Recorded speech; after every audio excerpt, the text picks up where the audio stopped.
Napapitlag ako nang marinig ang malakas na busina ng kotse sa labas ng malaking gate.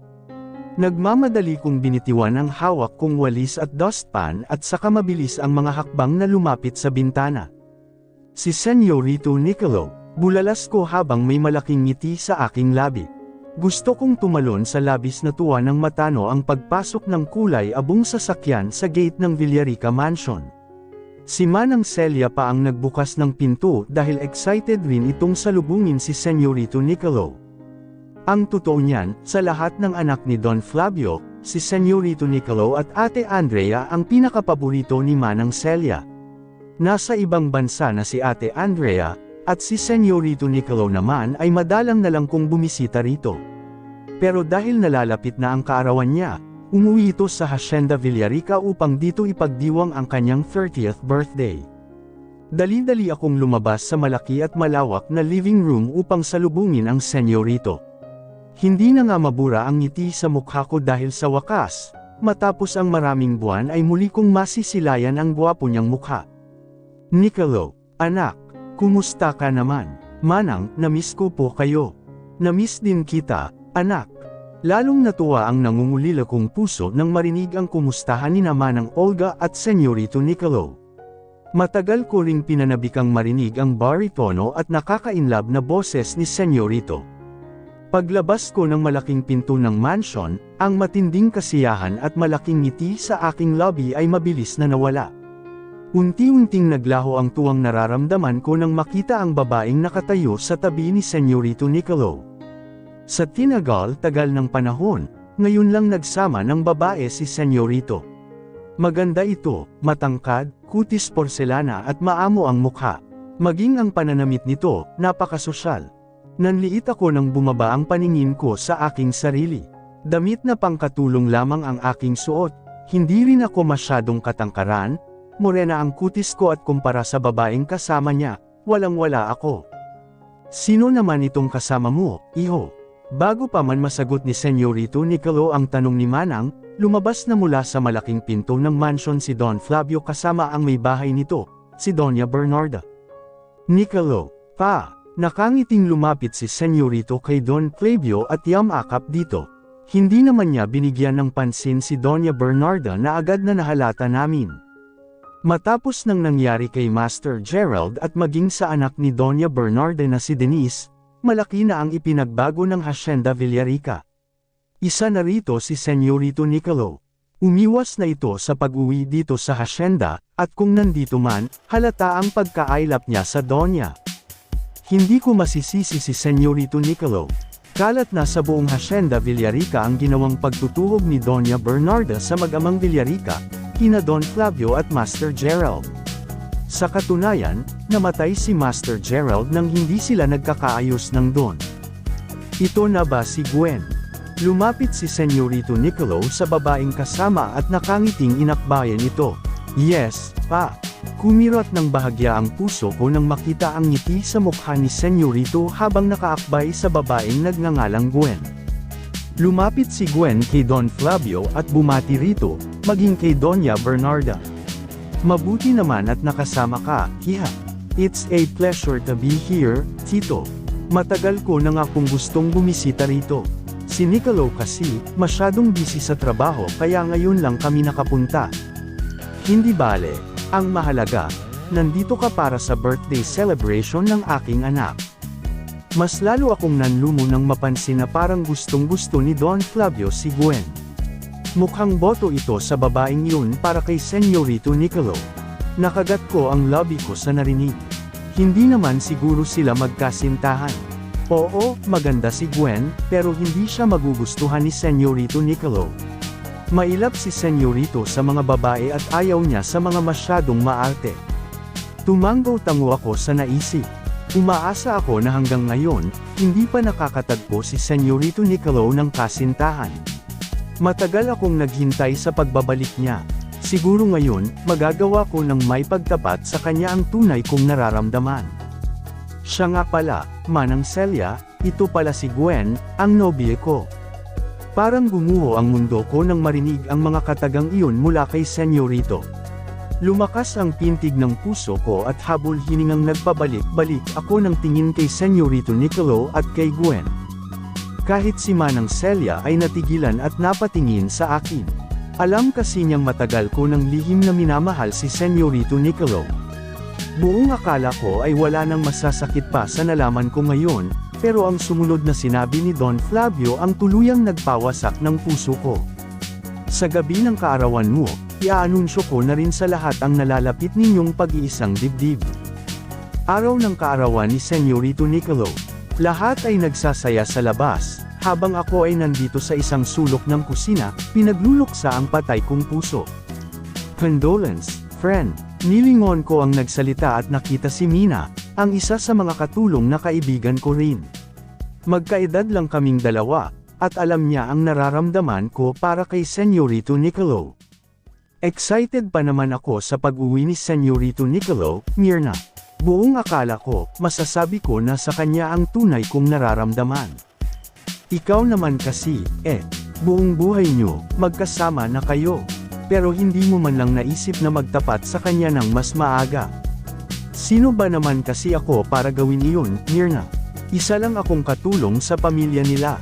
Walang-wala ako kumpara sa mga babaeng nagkakagusto kay Senyorito.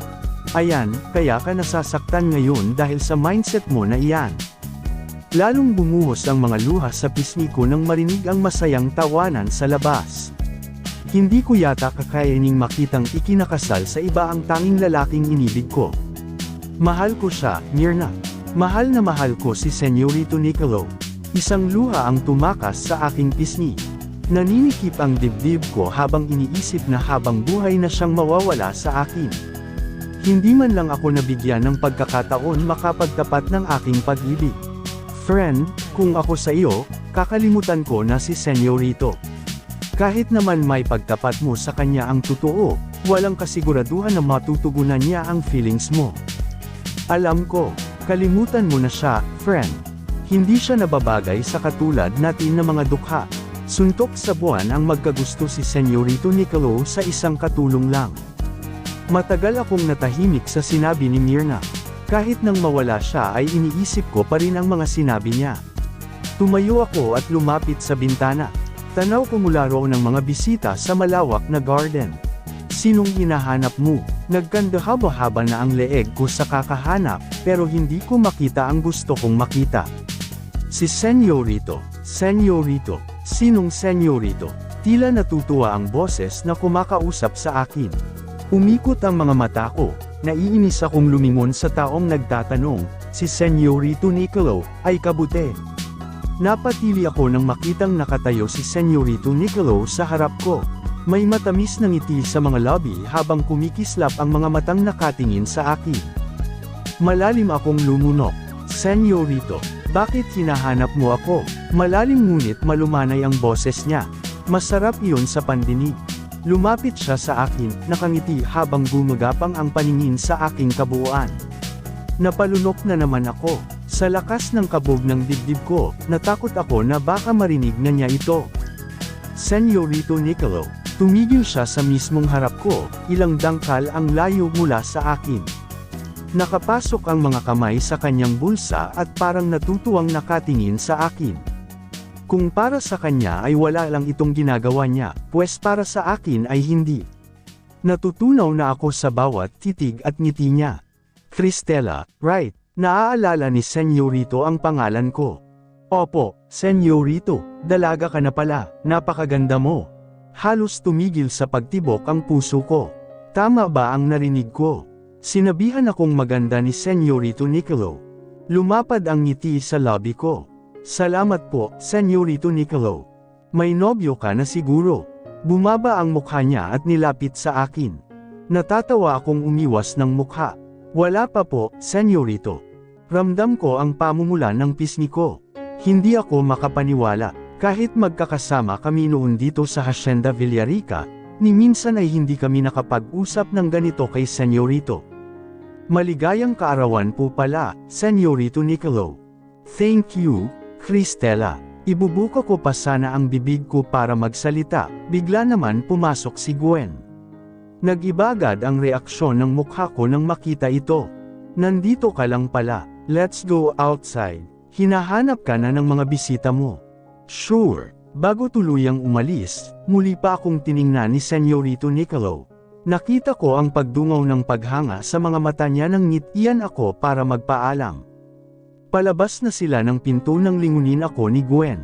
Kahit ayaw ko sa kanya dahil ilalayo na niya sa akin si Senyorito Niccolo, bisita pa rin siya ng mga Villarica kaya sinubukan kong ngumiti. Pero sinaman niya ako ng tingin na may kasama pang pag-irap. Hindi mabuti ang pakiramdam ko at napansin iyon ni Manang Celia kaya pinayuhan niya akong magpahinga na lang sa kwarto. Matamlay ako nang pumasok sa sarili kong silid sa maid's quarter. Lahat ng katulong dito ay may kani-kanyang tulugan na may sariling aircon at banyo. Pabagsak akong naupo sa kama ko at parang maiyak na kinuha ang unan at niyakap ito. Gusto kong maiyak dahil sa pinaghalong sakit at sama ng loob. Ikakasal na nga sa iba si Senyorito Niccolo, doon pa sa babaeng iyon. Bakit siya pa? Mas matatanggap ko ang kasawian ko sa pag-ibig kung napunta sa mabuting babae si Senyorito Niccolo, pero sa kanya. Nakakainis. Natigilan ako sa pagmamaktol nang makita ang maliit na boteng nasa ibabaw ng side table ko. Ano ito? Wala naman ito dito kanina. Dinampot ko ang bote at binasa ang maliit na sulat na nakadikit doon. Nang maunawaan ko kung para saan ang laman nito, dali-dali akong tumayo at patakbong bumalik sa kitchen. Myrna, tawag ko sa kaibigan ko, agad naman niyang iniwan ang ginagawa at lumapit sa akin. Akala ko, masama ang pakiramdam mo. Sabi ni Manang Celia, pinagpahinga ka muna niya sa kwarto mo.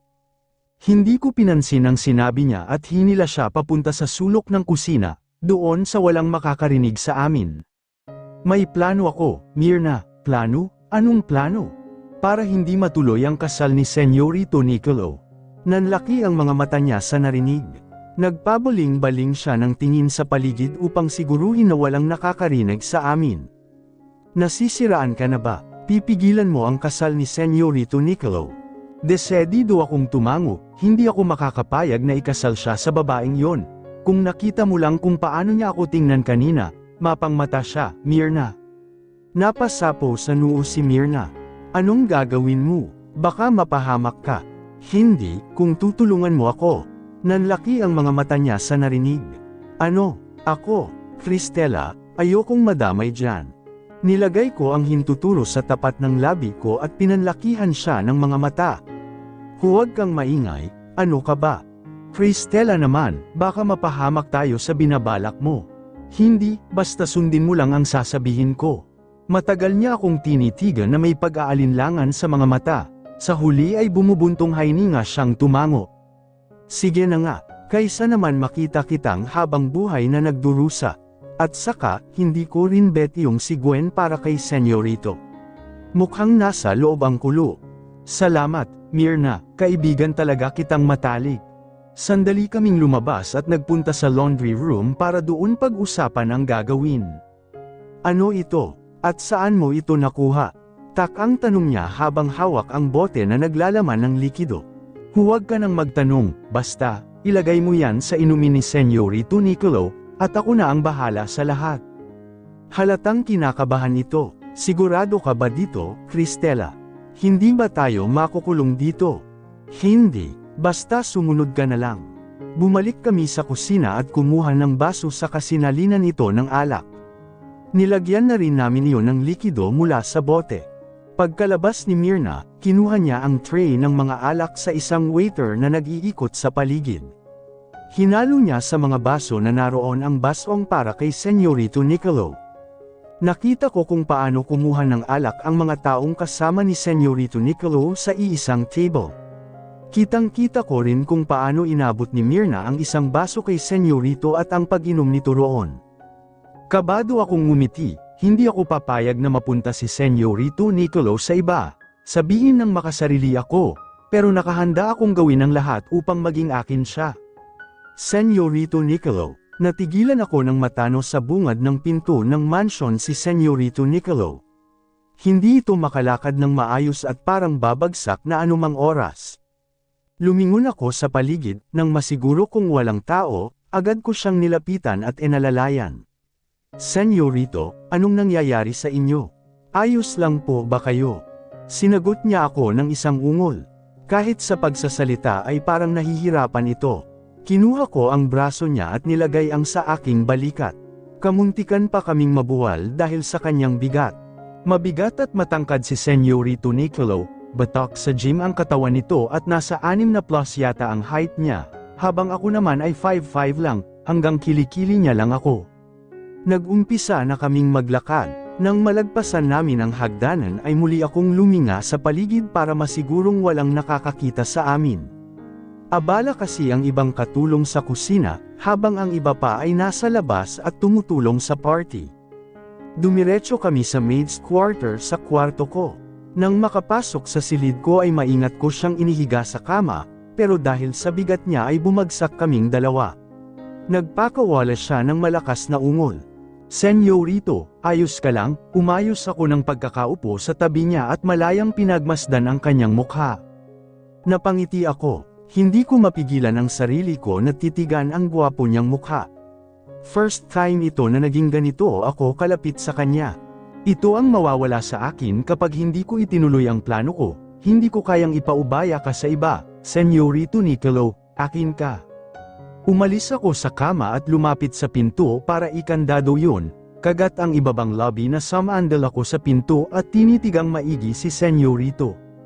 Inumpisahan kong habarin ang suot kong uniforme na pangkatulong, hinayaan ko itong malaglag sa sahig hanggang sa ang matira na lang na saplot sa katawan ko ay ang panloob kong bra at panty.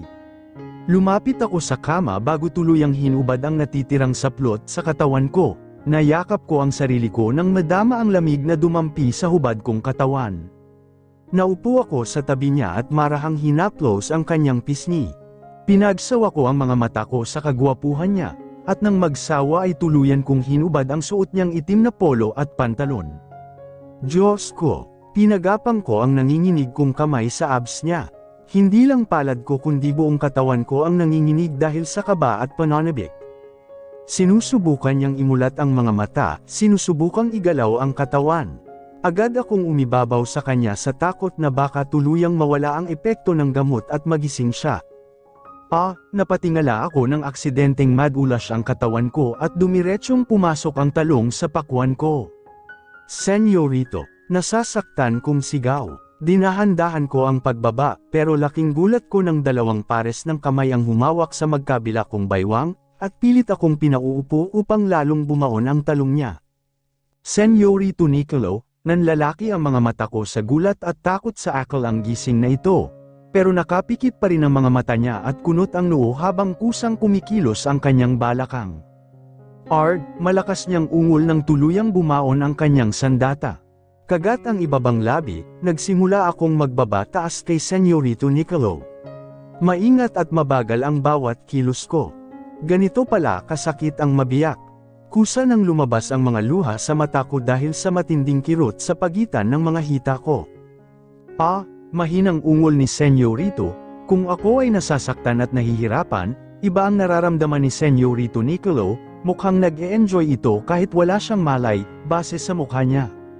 Nang tumagal na ang pagbaba at taas ko at ramdam kong unti-unti nang nawawala ang sakit, umayos ako ng pwesto at mas binilisan pa ang paggalaw.